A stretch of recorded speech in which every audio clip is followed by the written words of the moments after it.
अध्याय 17 श्री गणेशाय नमः। अकोला में गजानन महाराज के कुछ परम भक्त थे। महाराज उनके घर हमेशा जाते रहते थे। एक बार महाराज ने चापड़ गांव के बापू कृष्णा खटाऊ के कारखाने में अपना निवास स्थान निश्चित किया। मलकापुर में विष्णु नाम का एक भक्त था और उसके मन में इच्छा हुई कि महाराज को वह अपने घर लेकर जाए। उसने भास्कर के द्वारा अपनी इच्छा प्रकट की। आगे चलकर इसी भास्कर की समाधि अड़गांव में बनी थी। इस समय वह महाराज के साथ अकोला में था। महाराज के सारे काम वही करता था और विष्णु को भास्कर का समर्थन भी था। भास्कर ने महाराज से कहा, महाराज विष्णु बुलाने आया है तो उसके घर मलकापुर चलिए, वहाँ के भक्तों के मनोरथ पूर्ण करिए। मलकापुर के लोग आपकी राह देख रहे हैं। तब महाराज ने उत्तर दिया, भास्कर इस समय हम मलकापुर नहीं जाना चाहते, तो आग्रह मत करो। अगर ज्यादा आग्रह करोगे तो दुर्दशा होगी। मैं अकारण नहीं बोलता, इसका सूक्ष्म विचार करो। मैं यहाँ से हिलूंगा नहीं, तुम इस झंझट में मत पड़ो। इस पर भास्कर ने कहा, गुरुदेव कुछ भी हो, मलकापुर विष्णु सा के घर अवश्य चलिए। मैंने उसे वचन दिया है और मैं आपका प्रिय शिष्य हूँ। मेरा अनादर मत करिए, यह मेरी प्रतिज्ञा पूरी करिए। आप रेलवे स्टेशन पर चलिए, हम गाड़ी से जाएंगे। इस प्रकार जिद करके भास्कर महाराज को स्टेशन पर लेकर आया और स्टेशन अधीक्षक को प्रार्थना करके 12 लोगों के लिए एक डिब्बा खाली करवाया। महाराज भी जाकर उसमें बैठ गए और कुछ नहीं बोले। जैसे ही गाड़ी चली, महाराज ने एक लीला की। जिस डिब्बे को खाली करवाया था उसमें न बैठकर वे स्त्रियों के डिब्बे में चले गए। एक तो विशालकाय, ऊपर से उनकी वेशभूषा। स्त्रियां देखकर घबरा गईं और उन्होंने पुलिस को सूचना दी। पुलिस अधिकारी वहां पहुंचे और महाराज का हाथ खींचकर उन्हें उतारने लगे। अरे पागल नंगे, तुम्हारी बुद्धि कहाँ गई जो इस अवस्था में स्त्रियों के डिब्बे में आकर बैठ गए? उन्होंने हाथ को झटक दिया और टस से मस नहीं हुए। बाद में वह अधिकारी स्टेशन अधीक्षक के पास गया और बोला, आप मेरे साथ स्त्रियों के डिब्बे में चलिए। तदनुसार दोनों वहां पहुंचे तो स्टेशन अधीक्षक ने योगीराज को स्त्रियों के डिब्बे में बैठा देखा। उसने पुलिस अधिकारी से कहा, आप इन्हें इसी डिब्बे में बैठकर जाने दीजिए। यह महान श्रेष्ठ संत हैं, साक्षात ईश्वर हैं। इनके द्वारा किसी प्रकार का अवैध कार्य कभी नहीं हो सकता। यह सुनकर उस पुलिस अधिकारी ने उत्तर दिया, मैंने अपने वरिष्ठ अधिकारी को तार द्वारा इस घटना की सूचना दे दी है, तो आप जो चाहे वह करिए। तब स्टेशन अधीक्षक ने अपनी टोपी उतारकर बड़ी विनम्रता पूर्वक महाराज से प्रार्थना की, महाराज आप मेरी प्रार्थना को स्वीकार करके इस डिब्बे में से उतरकर अपने डिब्बे में बैठें। नियम तथा मेरा कहना मान लीजिए। यह सुनकर महाराज उतरे। बाद में इस प्रकार के व्यवहार के लिए महाराज पर आयोग बिठाया गया, जिस कार्य के लिए जठार नामक अधिकारी शेगांव में नियुक्त किया गया। उस समय वेंकटराव देसाई जो अकोला के थे, किसी काम से यहाँ आए हुए थे। महाराज पर न्यायालय में मुकदमा चलने वाला है, इसके बारे में शेगांव में सूचना दी गई थी। इसी कारण वहाँ पर बहुत सारे लोग इकट्ठे हो गए थे। तब देसाई ने जठार को पूछा, आज कौन सा विशेष मुकदमा है जो इतने सारे लोग जमा हो गए हैं? तब उसने उत्तर दिया, बड़े आश्चर्य की बात है कि तुम्हें इस सुनवाई की सूचना नहीं है। तुम्हारे स्वामी गजानन नंगे घूमते रहते हैं, इसीलिए पुलिस ने यह मामला चलाया है। आज उसी की सुनवाई है, शायद इसीलिए यह सब लोग यहाँ जमा हुए हैं। तब वेंकटराव ने कहा कि यह योगी बहुत वंदनीय है और यह योगियों के योगाधिपति हैं, इन पर मुकदमा मत चलाइए। तब जठार ने कहा, आप तो विधि का ज्ञान रखते हैं, इसका विचार पुलिस को करने दीजिए। बाद में अपने लिपिक से उन्होंने कहा कि गजानन महाराज को जाकर बुलाओ।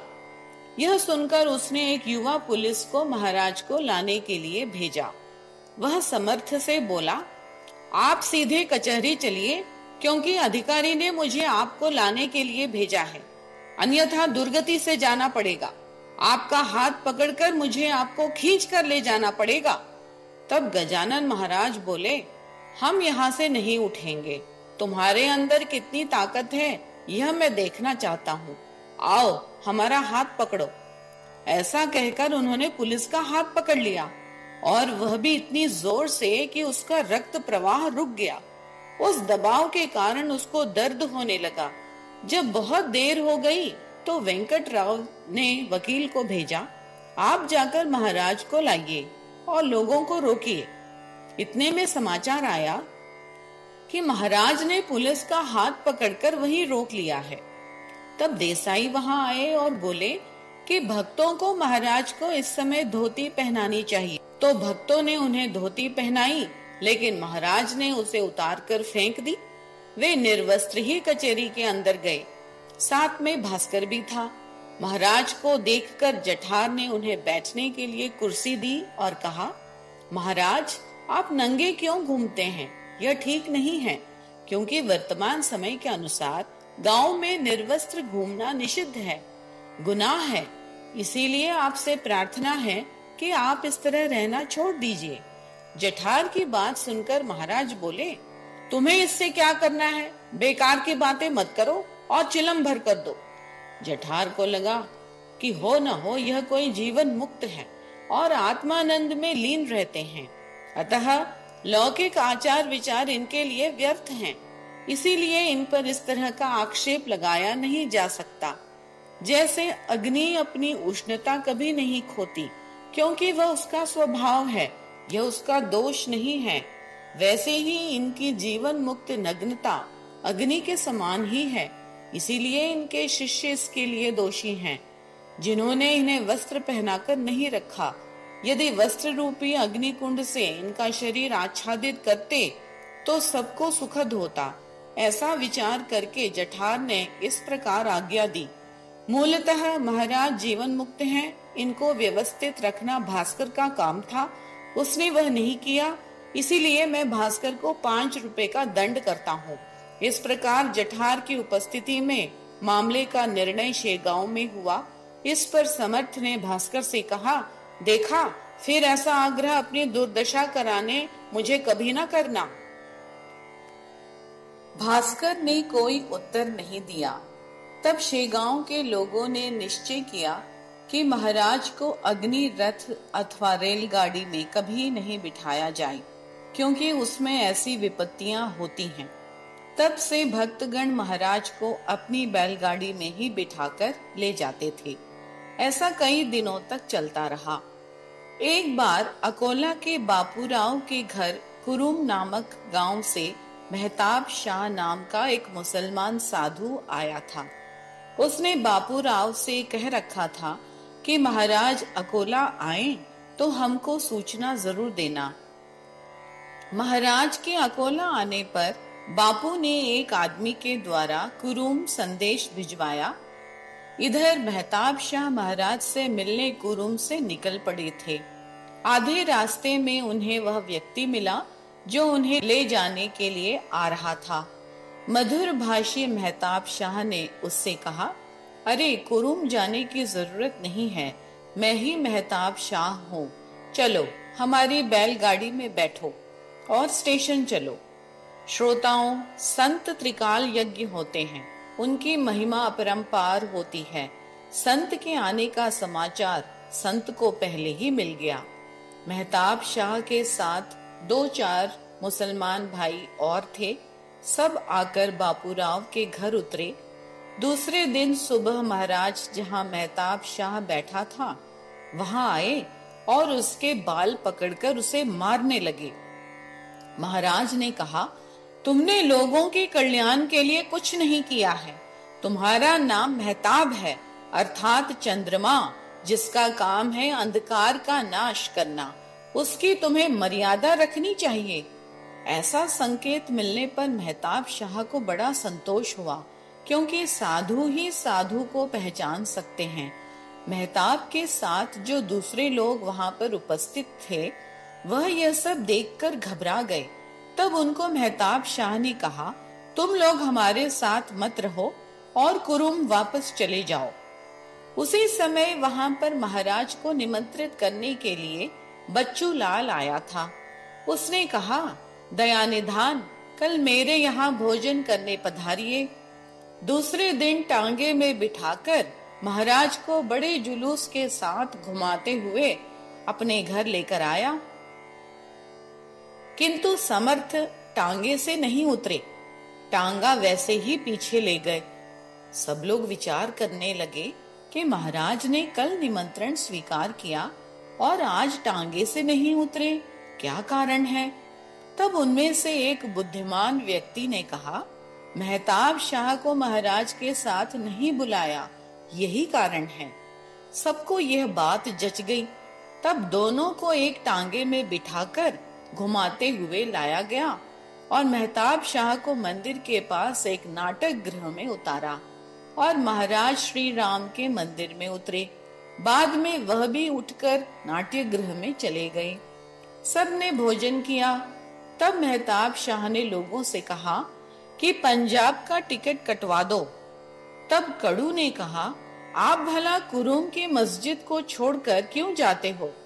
तब मेहताब शाह ने कुड़ू से कहा, मुझे गजानन महाराज की आज्ञा पंजाब जाने की हो गई है, तो मैं एक क्षण भी यहाँ नहीं रुकूंगा। व्यर्थ का आग्रह मत करो। संतों के लिए सारे धर्म एक समान होते हैं। मंदिर और मस्जिद का व्यर्थ का विवाद तुम लोग मत बढ़ाओ। उसके बढ़ने से ही दोनों की हानि होगी। मंदिर और मस्जिद दोनों एक ही सामग्री से बनते हैं, केवल उनका आकार अलग होता है।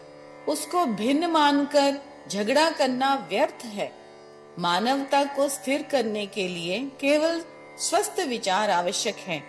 हिंदू और मुसलमान एक ही ईश्वर की संतान हैं, जिसका धर्म प्राणों से भी प्रिय मानकर तदनुसार चलना चाहिए, किंतु दूसरे धर्म से भी प्रेम करना चाहिए। ऐसा सोचेंगे तो ही दोनों का कल्याण होगा। जाओ, गजानन महाराज की कृपा से मस्जिद का काम पूर्ण होगा। ऐसा कहकर मेहताब शाह पंजाब चले गए और फिर लौटकर इधर कभी नहीं आए। इस कथा का तात्पर्य यही है कि महाराज ने मेहताब शाह की ताड़ना की, किंतु उन पर अटूट प्रेम भी था। अतः महाराज का पर धर्म पर भी प्रेम था। वह अकेले मेहताब शाह को छोड़कर भोजन करने नहीं गए। यह सब प्रमाणों का विचार आवश्यक है। इधर बापूराव की पत्नी को अजीब सी बीमारी हो गई। क्षण भर में उसके कपड़े जल जाते और दूसरे ही क्षण उसके सिर का तेल पीठ तक पहुंच जाता और कभी अटारी पर रखी साड़ी जल जाती। ऐसे अनेक भयानक यातनाएं हो रही थीं और इन सब तकलीफों से बापूराव की पत्नी बहुत परेशान थी। उसके भोजन में भी कोई रुचि नहीं रह गई थी। बापूराव ने यह बात एक ओझा और अपने जानकारों को बताया, किंतु कोई लाभ नहीं हुआ। अंत में उसने गजानन महाराज की शरण ली। कहने लगा, महाराज, मेरी पत्नी बहुत बड़ी तकलीफ से गुजर रही है। उपाय करके मैं थक चुका हूँ। आपके चरण मेरे घर पर आने के बाद भला कौन सी बीमारी है जो रुक सकती है? यह प्रार्थना सुनकर महाराज ने कृपा करके बापूराव की पत्नी को उस बीमारी से मुक्त कर दिया। एक बार महाराज घूमते हुए नरसिंह जी से मिलने आकोट पहुंचे। उनके मठ के पास एक कुआं था। महाराज उसके ऊपर जाकर बैठ गए, अपने पैर अंदर डाल दिए और झांक कर देखने लगे। वे अंदर के जल को बार बार देख रहे थे। लोगों को यह देखकर बड़ा आश्चर्य हुआ और नरसिंह जी ने महाराज से पूछा, आप यह क्या कर रहे हैं? महाराज ने उत्तर दिया, गोदावरी और यमुना आपके लिए यहाँ हैं और इसमें कितने तीर्थ हैं यह देख रहा हूँ। आप तो इनमें हर रोज स्नान करते हैं, फिर मैं क्यों वंचित रहूं? मैं भी इन तीर्थों में स्नान करना चाहता हूँ। स्नान किए बिना मैं यहाँ से हिलूंगा नहीं। यह सुनकर कुछ लोगों ने कहा, अरे वास्तव में यह पागल लगता है। शेगांव कैसे इनके पीछे पड़ा है। ठहरो, देखते हैं आगे क्या करता है। थोड़ी देर में चमत्कार ऐसा हुआ कि कुएं का पानी बढ़कर ऊपर की ओर आने लगा। क्षण भर में कुआं पानी से भर गया। हजारों फुहारें गजानन महाराज पर पड़ने लगी। तब गजानन महाराज ने सब लोगों से कहा, अरे स्नान के लिए आए हो, अब स्नान के लिए कुएं में उतरने की जरूरत नहीं है। गंगा, जमुना, गोदावरी यह ऊपर आई हैं, तो स्नान करके पुण्य लाभ लो। इन पुण्य सरिताओं का लाभ लो। भक्तों ने स्नान किया और निंदकों की गर्दन शर्म से झुक गई। संत लोग जो सोचते हैं वह सत्य होता है। उनकी वाणी कभी असत्य नहीं होती है। स्नान होने पर समर्थ वहां से उठे और कुएं का पानी फिर से पूर्ववत हो गया। फुहारें बंद हो गईं। नरसिंह जी को मिलकर दयाधन वायु वेग से मन रूपी अश्व पर बैठकर शेगांव चले गए।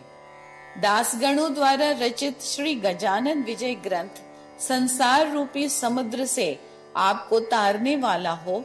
शुभम भवतु। 17वां अध्याय समाप्त।